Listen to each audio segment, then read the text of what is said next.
Am I the a-hole for refusing to buy my husband an expensive car even though I have the money? My husband, male 35, and I, female 30, have been married for the past 10 years, and we have 5 amazing daughters together.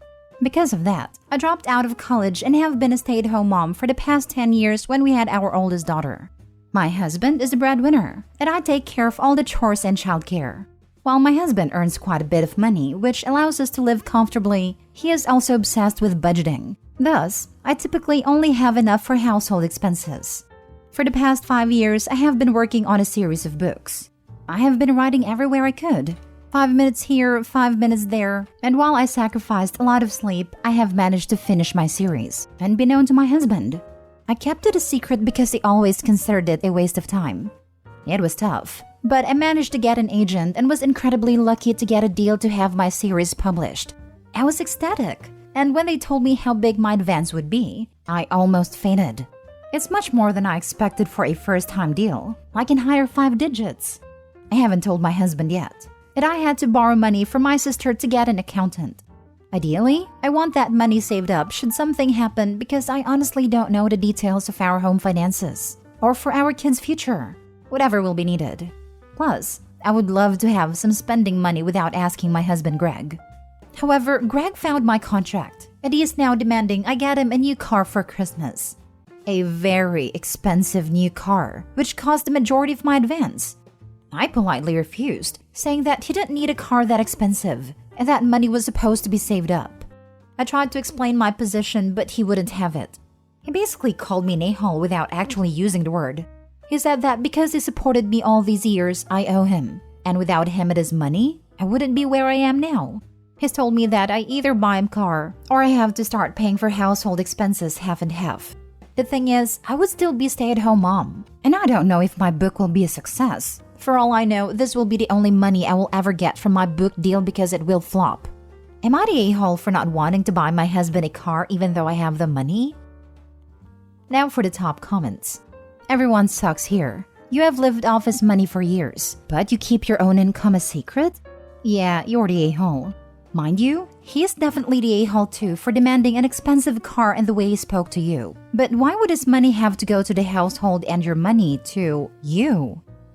I wanted to work, but he insisted I was stay-at-home mom. I was going to come back to work when all our kids are in school, but he kept wanting more children, which kept pushing me further from coming back to work. I never wanted to be a stay-at-home mom, but it was his dream, and with so many kids, it was only reasonable. I don't have access to our main account. I don't even know how much he earns. I only thought it's fair that I kept my money aside, because I know very well that he has his own savings account separate to our main money. OP, everything you've said here is alarming and points towards abusive behaviors. Do not give him a dime of your money. And please, have a hard think on whether this is the way you want to continue living your life. I know you have 5 kids together. I get it and understand. A 10-year marriage is a long time to throw away, but I was married to someone for years who mentally and emotionally mistreated me. He demanded that I hand over all of my money to him and would never let me have a dime. He told me my money was his to do what he wanted with it, threw away all of his money on drugs and God knows what else. It even controlled the finances and hid them from me, while he paid none of the bills and lost every place we tried to live in, forcing us to constantly be evicted. I wanted to get a job at a time but couldn't, because he took the only vehicle we had at a time and never allowed me to go anywhere, not even with him because he was too busy meeting up his drug buddies and wanted to keep it a secret. Your situation is not as extreme, but your husband is also abusive. He is controlling and entitled. He is extremely critical of you and doesn't respect your life goals or even any of your wishes. Even worse, he ridicules your hopes and dreams. And now that you succeeded at doing something he said you could never do, he is now demanding that you spend the money on him. You are being manipulated. There is no doubt about it. You're also being blackmailed and punished by being told you'll face serious consequences if you don't give him what he's demanding. I would not buy him a car. You do not owe him a thing. The only thing you owe him is to pack suitcases for you and your kids and to demand, you either straighten up or I'll leave. Not the a-hole. Next story. Am I the a-hole for telling my girlfriend she should have asked me to move in? My girlfriend, 26 female, and I, 27 male, have been together for just over a year. She'll be graduating in January from graduate school and has a well-paying job lined up. Her parents bought an apartment years ago as an investment property, and she'll be living in it and taking over the mortgage. It's a very spacious 2-bedroom. That will be a total of $2,300 per month, which average in our area. It's pretty pricey and costs over half of her monthly income, so I was concerned about her living there alone. This is when I suggested that I move in. It's a great space, and we would have our own rooms, and would get to live together, and she would be able to have a more affordable rent. I currently live by myself, and my rent is $2,000 a month, so it would help me too. So basically, win-win-win. She said she's always lived at home, and so she wants to be by herself before deciding if she wanted to live with anyone else for a while, and not to worry about it and should figure it out. I thought maybe her parents would help out with the rent, and I dropped it. Then last week, she told me about how she was excited to move in soon, and then told me she'd gotten a roommate and they'd been furniture shopping together. Her roommate is a girl she completed grad school with. Obviously, I was hurt. I offered to move in first and we're dating, which I think means more than a classmate. I also said how having a roommate is not very be by herself of her. She said she thought we were too early in our relationship to live together, and living with a partner is different from living with a friend. I think she's just making excuses for blindsiding me. I said she should have at least considered me and that I was hurt that she put a friend above me, when I honestly and genuinely try to help her. I've kinda accepted that she's moving in with her classmates, and I've been cordial about it so she can be excited about this move and her new job. But I'm still hurt. Am I the a-hole? You're the a-hole. You're dating. You aren't married. She has stated outright she's not ready to live with a boyfriend. You can be hurt as you're entitled to your feelings, but at the same time, do you really want to force something on her she isn't ready for? Also, living with a friend is massively different than living with a romantic partner. It just is. That you don't get that is a little red flaggy. I mostly agree with you, but she did initially tell him she wants to be by herself, not she's not ready to live with a boyfriend. I would understand why he's upset that she would then get a roommate, because that's definitely not the same as being by herself. But I completely agree that living with a partner is a completely different beast than just having a roommate. I hope he needs to realize that. My guess is that it was just simple miscommunication with her initial comment. It could just be a matter of phrasing though. I moved out on my own from my mom's place when I went to college, but I still had roommates. She could have meant she wanted to live with not family/partner before making that commitment. Learning how to live with a roommate will also better prepare her to live with a partner down the line. You're the a-hole. You're attempting to emotionally manipulate someone into taking a romantic step they explicitly said they aren't ready for. Asking to move in when you weren't invited was already borderline. Pretending to be blindsided that your girlfriend doesn't want you to move in after she clearly communicated that is ridiculous. You were not entitled to live in your girlfriend's home. You keep saying you were trying to help? I don't buy that at all. Why are you so upset that she doesn't need your help? Agreed. He's trying to help himself to her spacious apartment, less rent, and pushing her boundaries on living with a partner. I don't see him lasting much longer with his cordial attitude. You're the a-hole. Next story. Am I the a-hole for telling my boyfriend he needs to move? For context, I, 30 female, have been dating my boyfriend, 31 male, going on a year. When we first met, he let me know that he is divorced with 3 children, 6 male, 4 female, and a stepson, 8 male that he considers his son. He also let me know his situation was unique and he was okay if I didn't want to continue dating. Him and his ex-wife are great friends. They simply got married too young and realized they were different people. Neither wanted to split custody, so they turned their home into a duplex. That way they could both see the kids every day, and if his son wanted to see him, he could just come over. I cannot have children, and he explained he would not have more. Although it was a unique situation, he is a great guy, so I kept it going. Now a year in, he still is a great guy and I love him. However, I can't help but feel like I'm on the side of the real family. The ex still comes to all the holidays, the kids knock and can come in whenever. One of the kids is not really even his, but still has open access to him. I think now that we're serious, things need to change. I suggested a move so that we can maintain a life outside of the family, and he can move on. Well, he blew up and called me an a-hole for suggesting it. He said he isn't and never will be a weekend dad. But I'm just trying to look out for us and start our family. My sister agrees I'm the a-hole, since he was upfront. But am I really? Would having him move out really be an a-hole thing? Now for the comments. Isn't your role be the romantic partner? Did you want to be his daughter too? No, I want to be family. I want to come up with holiday traditions or be going to his mom's house.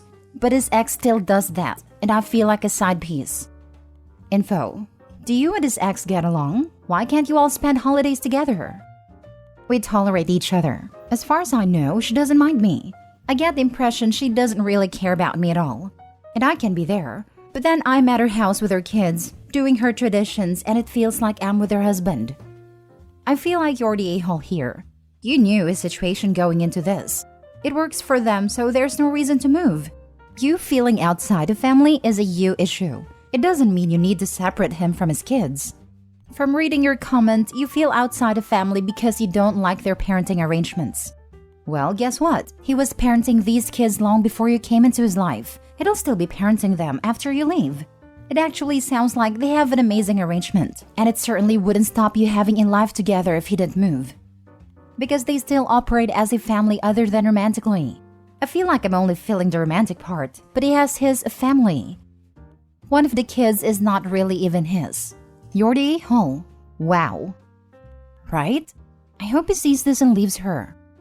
You're the a-hole. His kids are already his family. And if you want to be a part of it, then you're gonna have to accept the kids. From the way it sounds, you didn't ask him to move in with you. You asked him to move away from his kids. Last story. Am I the a-hole for abandoning my wife on Christmas to be with my grieving friend? This gets brought up in every single argument we have, so I'd like an outside verdict to settle it once and for all. My wife and I, 29 male, chose to spend Christmas with my in-laws last year.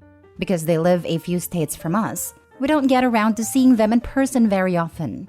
We both took time off work and flew in the week before the 25th. It wasn't my dream way to use my personal time off or spend holidays, but it was valuable family time for my wife that we hadn't gotten in a while. 2 days after we arrived, I got a heart-wrenching call from my closest friend, 26 male, telling me that his father likely wasn't going to make it. I knew he had been in the hospital for a while, but now it looked like things were taking a turn for the worst. This is someone I've known since I was 16, whose family I'm closer to than my in-laws. This is also a person who is extremely selfless and rarely asks for anything for himself. When he asked me to come be with him, I dropped everything to make that happen. There's no limit on what I would do for him on a good day. So in circumstances like these, coming home felt like the only option. Flights around that time aren't always easy to come by, and the one I booked was fairly expensive. In my rush to get home as quickly as possible, I ended up booking the ticket under mine and my wife's shared bank account. Once I realized this mistake, I immediately transferred money from my account to cover it. My wife was not happy about any of it. She begrudgingly offered to come with me, but I declined, saying the most of my time would likely be spent in a hospital waiting room. I didn't want her to be at home alone during the holidays, or awkwardly standing by a comforted friend. I reassured her that I would be back before the 25th, and that she should continue her family time as usual. That didn't end up happening. Friend's father passed the following day, and with grief, funeral preparations, and a lack of viable flights, I didn't end up going back to be with my wife and her family. Me missing Christmas has gotten thrown in my face a lot since then, and it always makes me uncomfortable. I know I hurt my wife, but sometimes it's difficult for me to sympathize with her in this situation when my friend was going through the worst time of his life. Am I the a-hole? Why did you promise you'd be back by Christmas? The dad was dying, right? But you thought you'd leave, spend a day flying home, a day with your buddy, a day flying back, and that was enough? Honestly, it sounds implausible that you'd fly out a week before the 25th, spend 2 days, then a day of travel there and a day back, and anticipate you'd have the perfect flight available for returning without checking. Did you honestly think you could make this work? It was more of a platitude than anything, I'll admit. I had a flight to catch and was expected to give an answer about when I'd make it back before I could go. I didn't have those answers yet. Yeah, that's the problem. You lied because you were too scared to be honest, and your wife is still angry. Unless you are currently writing from your in-laws' home where you returned for a do-over, you're the a-hole. Must be tough liking your friend more than your wife, and his family more than yours. I wouldn't say it's tough liking his family more than my in-laws. All family dynamics are complicated, and who we get along better with is because of a lot of different factors. My life and his life have been so entwined over the last 10 plus years that it just makes sense in my mind. His little brother feels like my little brother. His parents feel like my own, etc. You're the a-hole. You didn't want to spend Christmas with your wife's family and used the aftermath as an excuse. If it was really because of flights, you wouldn't have added the rest. I hope you're spending this Christmas with your wife's family to make up for it. Yes, exactly. In fact, I'm sure he was behind his best friend's father's death just to get out of spending Christmas with her family. This is really reaching. Nowhere is it stated that he has any issues with or wants to get away from her family.